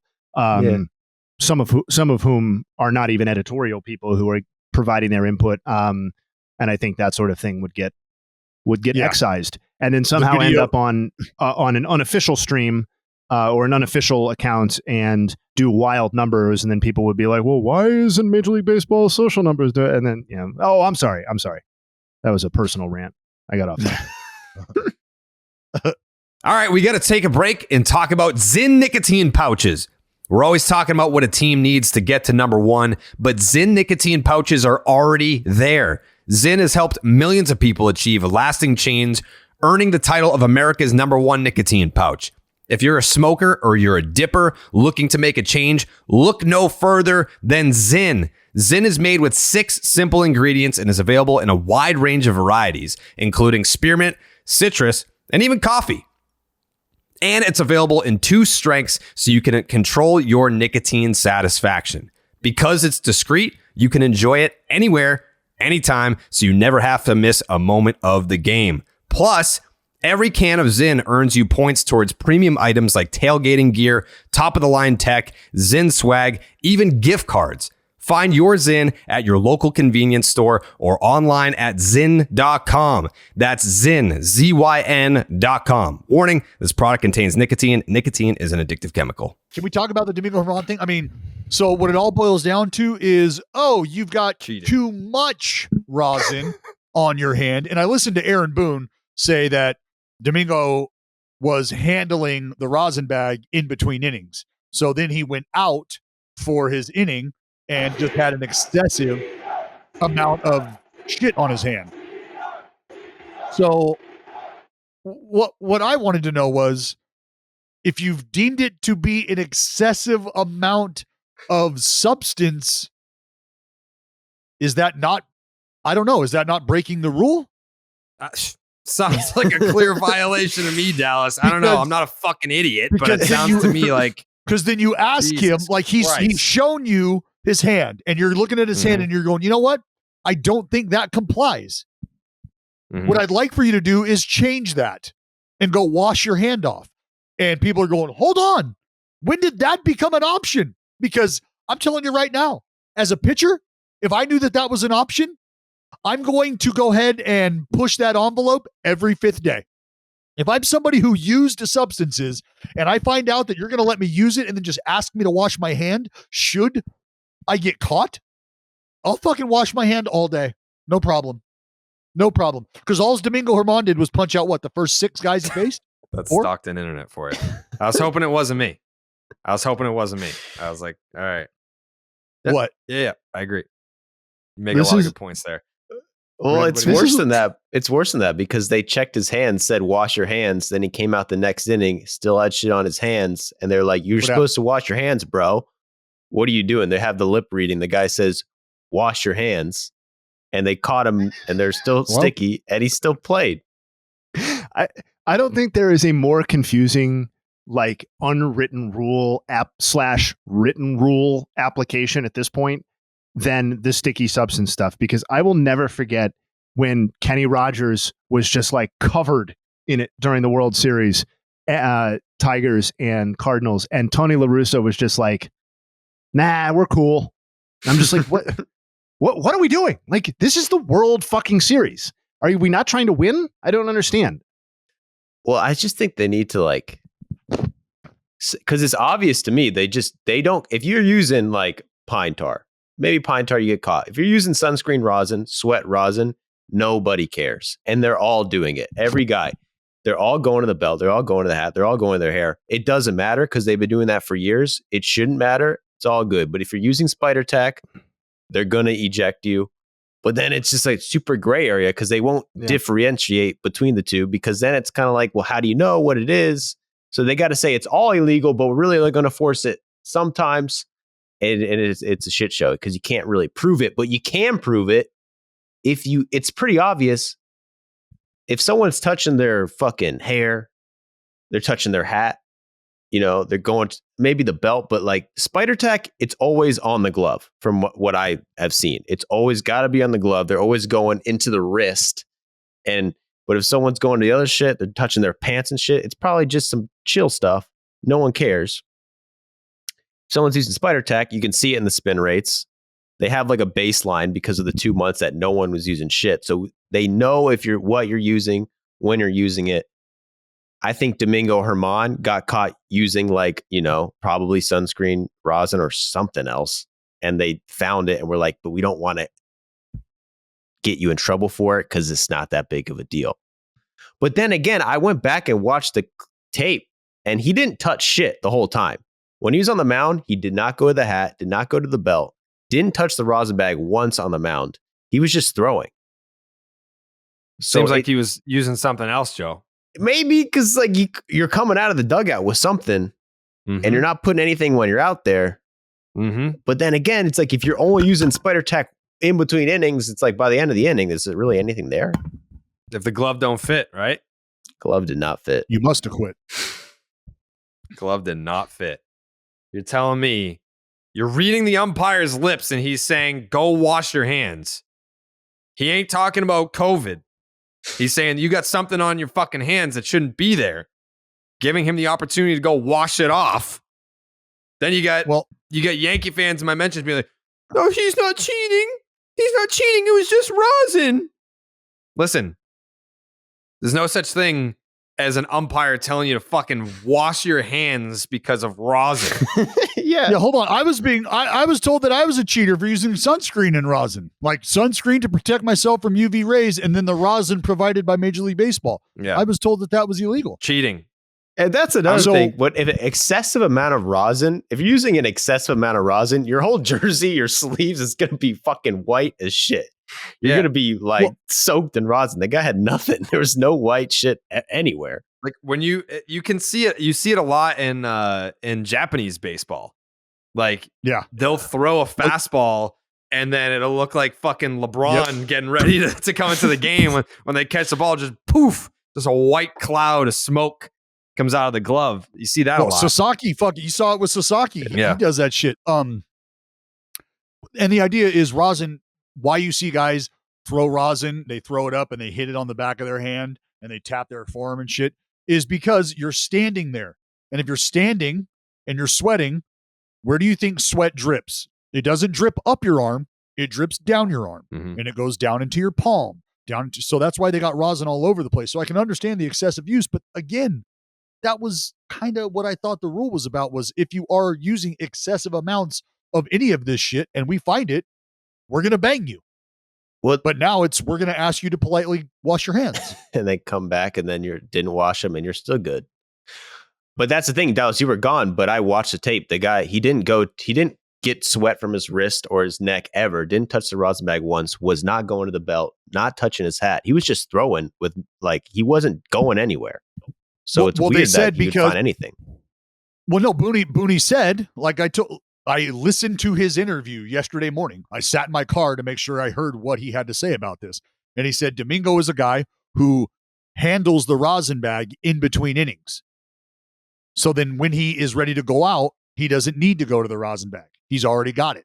He's already used it, if you will. Mm-hmm. So that's what happened, is in between innings, and doing so, he had just accumulated enough of that for it to be an issue. That was the messaging from the manager. Those are his words.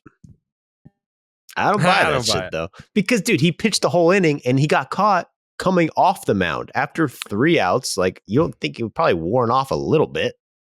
Aaron Boone is a man of integrity, and I believe him. And correct me if I'm wrong, but isn't rosin to dry your fucking hands?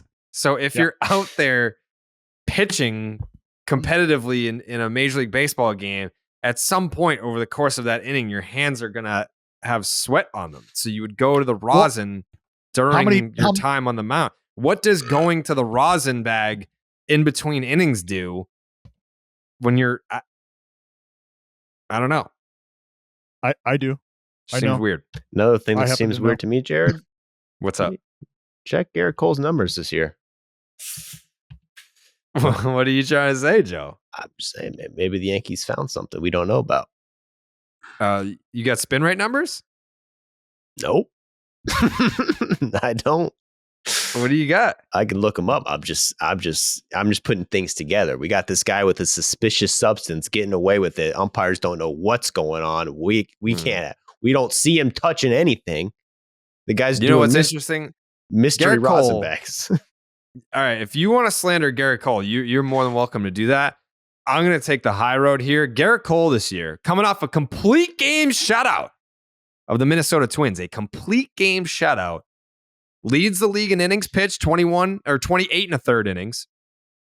He's only allowed 13 hits. He's only allowed 3 earned runs. The whip is 0.74. The ERA is below 1 at 0.95. And he has not, I repeat, he has not allowed a home run yet. Not a one. Not one. So he's dealing. What you're seeing? He's on a fucking roll right now, man. The dude is on a roll. You're not starting to see. I shouldn't say starting to see. This is exactly who they thought they had, who they went out and got so many years ago to lead the charge. This type of shit that you're getting from Gerrit Cole. This is the dominance from Gerrit Cole. The first pitcher, I mean, come on. He is the first pitcher in Yankee history. It's tough. First pitcher in Yankee history. Sub-1 ERA and at least 30 punch-outs. First shutout with 2 or fewer hits allowed and 10 plus strikeouts since Zach Wheeler in 2021. Not a single person did that last year. Dang. He might put a hole in my family theory because he's doing a lot of family stuff. Well, you got Dallas woke up trying early, to talk right now? It's lagged. Batters are hitting 113 off his four-seamer, 167 off his slider, 182 off his curveball, and 143 off his changeup. Doing pretty good. And I got reports that he's smiling a lot too, having fun out I did there. see that. Yep. The John Boy guys put out a clip today saying that he's smiling more, and Jimmy and Jake were making the point that maybe the whole being the poster child for the spider tack thing, which he should have been. It's not just that he was like with the steroid stuff. They made Bonds the poster child because he was the best one of it. Gerrit Cole was at the epicenter of the spider tack epidemic. Like they were coming up, like in Houston, they were inventing their own fucking concoction. I don't know. I would say Trevor Bauer is the number one spider tack guy. No, he's not, because he saw he wasn't doing it. And then he saw what Gerrit Cole was doing and was like, all right, fuck you. If you're not going to police this, then I'm going to do it too. And then he did it and won a Cy Young. And did it more than anybody else. Had the biggest spin rate jump like ever recorded.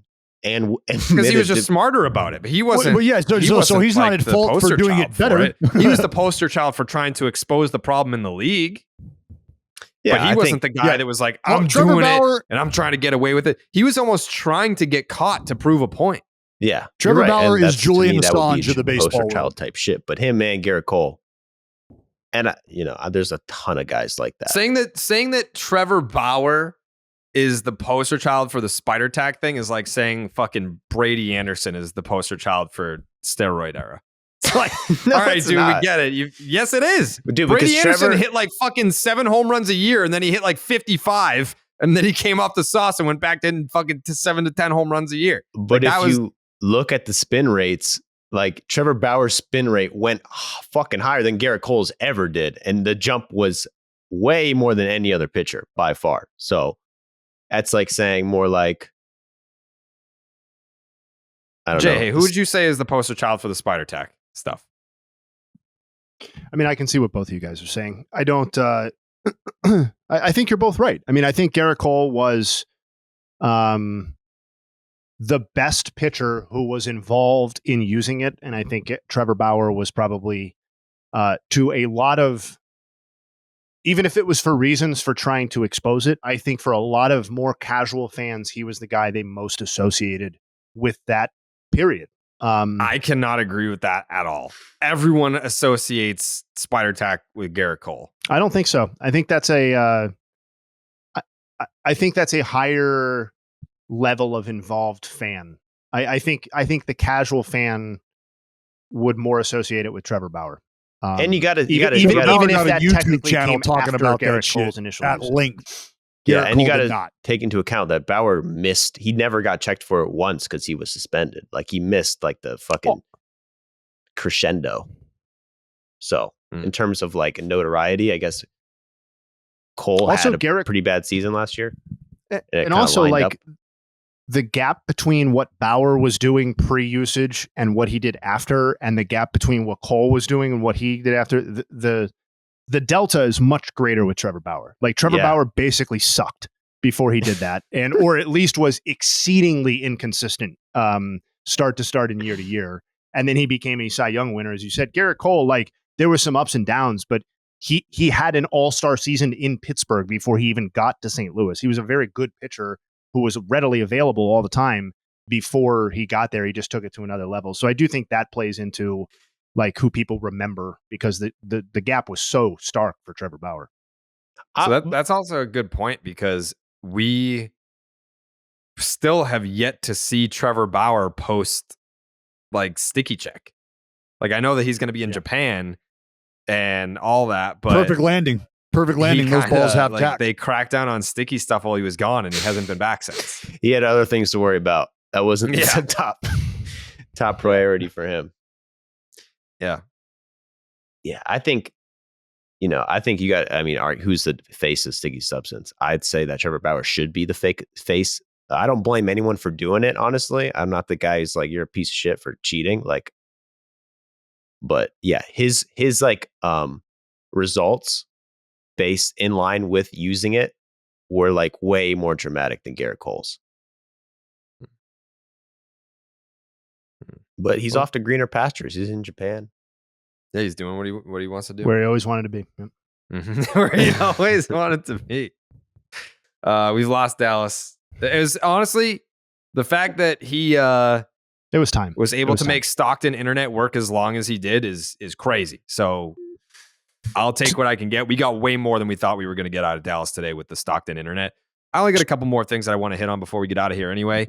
I feel like we've gone pretty heavy today, but we plan on going heavier on Mondays with a full weekend's worth of storylines to cover. Fernando Tatis Jr. is 10 for his last 12 with 6 home runs in 3 games in his minor league. I can't even call it a rehab assignment, but his I'm suspended from Major League Baseball, so I have to play against AAA guys assignment. First and foremost, I underestimated how much hate there still was for Fernando Tatis Jr. out there. Anytime that I post a Tatis highlight now, it's all fucking cheater, steroids, always steroids. Like I knew that was going to happen. Like anytime that any guy gets linked to steroids and you're really good, anytime that you perform well from that point for the rest of your fucking career, you're going to get steroid stuff. But I kind of figured like people like Tatis, like he was like a popular player even outside of San Diego, that there would be some, I guess, positivity for like, yeah, he's coming back. Like this is great. But no, it is a lot of hate. There is like steroids.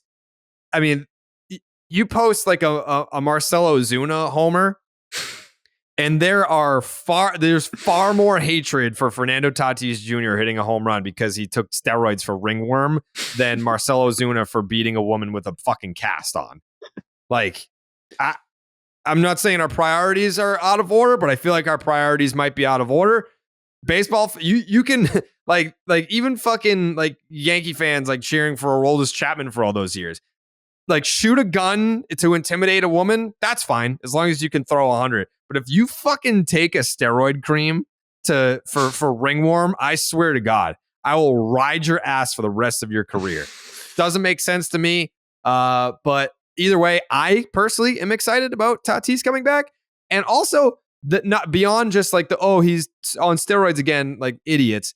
The people that were saying, you're really impressed by this? Like, he's doing it against fucking plumbers and mechanics. Like, they're trying to say that it's like the same thing as Babe Ruth hitting home runs in the fucking 20s against these fucking assholes that had second jobs.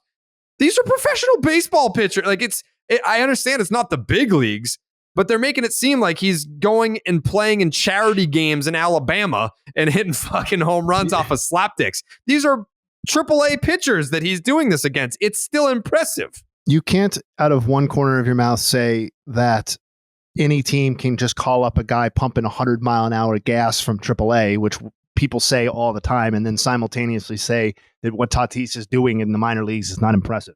Obviously, it's insanely impressive. I would be impressed if he hit 6 home runs and 10 at-bats, like off of a fucking tee. For real. Like, honestly, it's just a numbers thing. Like, how it's so... I mean, you've never really seen somebody hit 6 home runs and 10 at bats. Dude. No.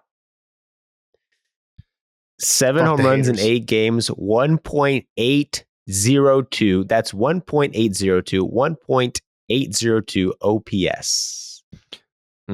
Love how Bonds had a full season OPS of like 1,400. Not touching Tatis, like 38.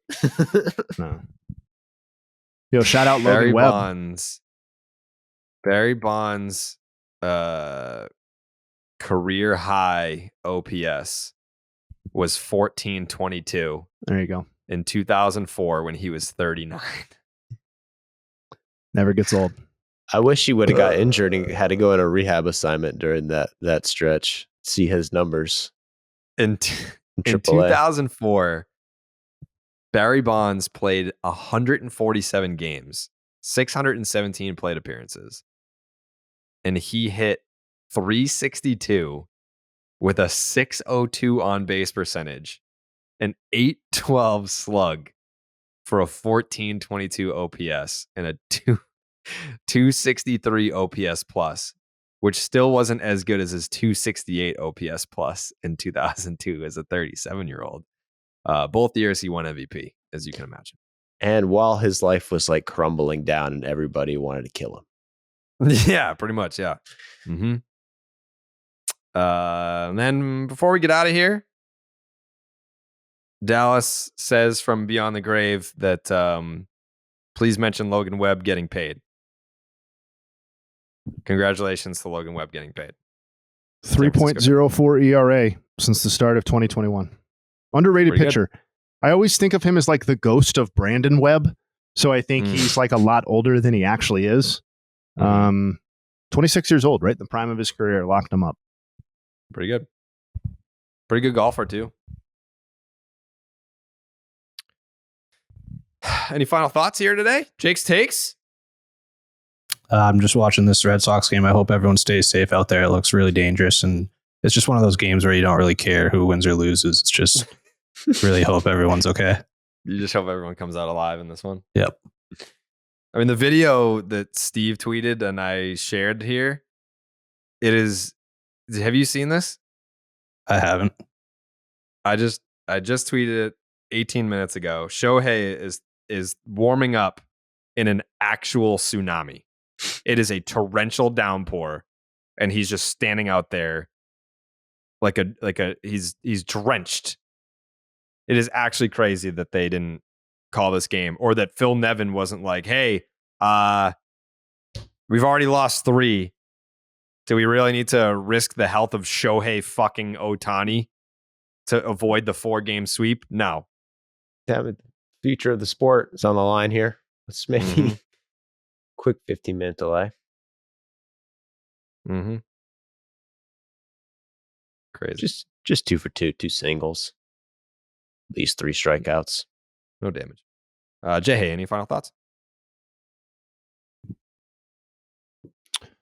Shout out to Anthony Bass, going viral for not picking up his own popcorn. I saw that.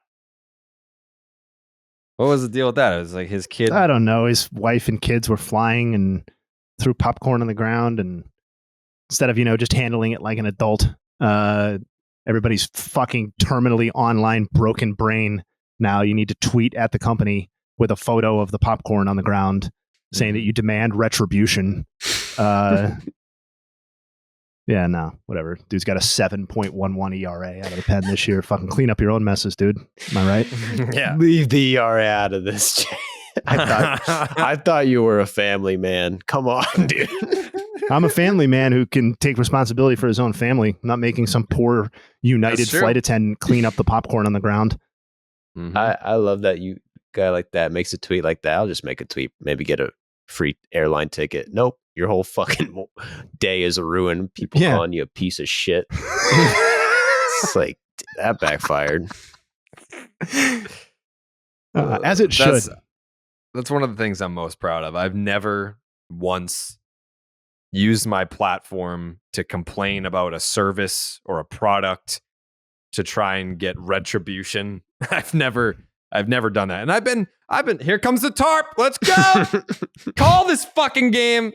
It's in the third inning. We got to bang this. This is bad, Jake. We cannot have this. We absolutely cannot have this. At the very least, Shohei can't come back out after a rain delay. You got to ruin a no-hitter? He's got a no-hitter going on. Yeah, Good for him. I think for history's sake, you got to keep it going. Yeah, you got to get him out of there, is what I said. Keep it going. What was I saying before the tarp? I got excited about the tarp. I think we were talking about what I've absolute trash. I've never Anthony used Bassett. my platform once to be like, hey, this fucking guy. I'll threaten it.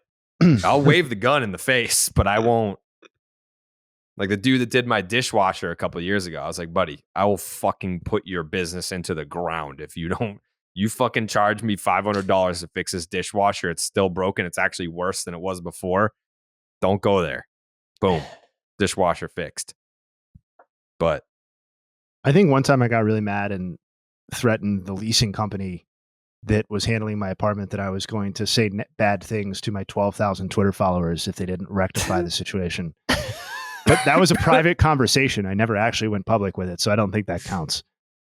Nor should they have been very intimidated because 12,000 people spread out over the country. I can imagine maybe one of those people would ever be in a position to rent from those people. But, that's their problem to figure out. Not mine. All they got to do is hit up Google reviews. They don't have to actually lease, You That's get true. 5 to 10 1-star reviews. That probably do some damage. That's a good point. we got to get Jay more Twitter followers, dude. I'm already back up. I fell off like 2,000 while I was huddled Dormant. away in secrecy. What connection? Okay. It's very All right. very modest account. We will be back. Joey, do you have any final thoughts before we fucking wrap this up? No, we covered a lot. We did cover a lot today. What's the next video cooking up? Are you not going to tell us? Video's coming out today. Today. Hopefully. We were waiting Do you on want to tease it? It's pretty dumb, guys. God, I can't wait. It's pretty fucking stupid. What is it? A lot of stupid shit happens in it. A lot of Tune in. dumb, Baseball idiotic doesn't things. exist on YouTube. Like, subscribe, share, comment. The next dumb video coming out today, Monday. Wow. How Video's exciting. not dumb. Video's not done. Video's not done. Video's not done. No, it's It done. might come out today. Well, it's actually It's not done. done. It's not done not yet. done. It's about to be It's done. not done yet. It's about to be done. But I was saying So it's not dumb. The video's not dumb, It's not dumb. but there's it's kind of there's some dumb It's kind of shit. stupid. Yep, dumb shit in there. So watch it, like and subscribe. Baseball doesn't exist on YouTube. I feel like that's not marketed enough about baseball's dead. You've got a fucking major league broadcaster, the former producer of Baseball Tonight, and one of the top baseball YouTubers on the internet, all in the same place. And I'm here too. Yeah, it feels like we're just marketed as a bunch of jackasses. Yeah. Like, I feel like that's not talked about enough, that we have a perfect blend of individuals from different corners of the baseball world all in the same melting pot here. It's a great point, actually. It's a great point. Yeah. And fucking Jake. You could make the case that Jake has the most unbiased takes on Major League. He just sees the game different. And like, you can't get that anywhere else these days. Everyone else is just they've got their favorites. They play to their favorites. And there's, it's hip and cool to be the fan that fucking covers baseball. And then you got Jake just calling it like it is and not giving a shit whose feelings he hurts in the process. That's the mix that you get on Baseball is Dead. He's kind of like a young Buster Only, I would call it. Yeah. He's more of like a Tim Kurkjian. Yeah. Because he's got the info, but he's also got like a sense of humor, which Buster does not have. Buster. And Buster's a biased piece of shit, hates the Mets. Wow, Buster taking some fucking drive-bys on the way out of this pod. Holy shit. Yeah. I love it, dude. He's a Braves guy here. I'm a Braves guy. I didn't say any of that, Buster. Shout out. Yeah. He's listening. He's listening. No doubt. Yeah. All right. We'll be back on Wednesday. We'll see you. We're gone.